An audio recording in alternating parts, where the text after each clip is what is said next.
মানুষ তুলে তুলছে এগুলো। দেখছেন বেটা কিন্তু অনেক রাগী ছিল, কোনো সমস্যা নেই, আপনাদেরকে সামনে দিকে দেখাই।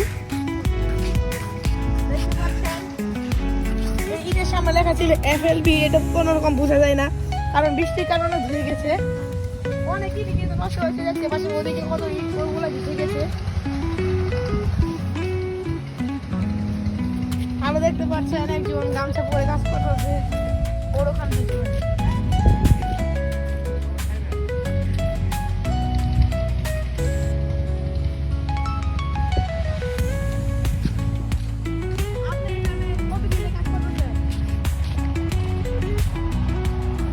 মনোযোগী কথা বলবে না, এদিকে আসুন।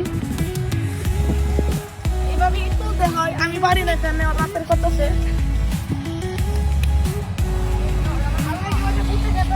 হয়ে গেছে আর হালকা রোদ উঠতেছে, বৃষ্টি না হলে মানুষের কাছে যে আমাদের ঢেল মেরেছিল।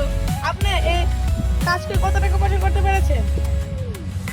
আমি প্রতিদিন 5 থেকে 6,000 টাকা এই ইট তুলে ইনকাম করছি। তাহলে আপনার ইনকাম তো অনেক ভালো। এই কাজে কে কে জড়িত আছে? আরো কে অনেক মানুষ আছে। তো এই ইটগুলো কি নষ্ট হয়ে গেছে? না না,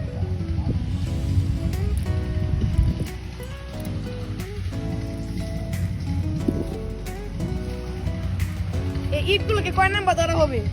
ইটগুলো সব 1 নাম্বার। ও বৃষ্টির কারণে এমন হয়ে গেছে না? বৃষ্টি না পড়লে ভালোই আছিল।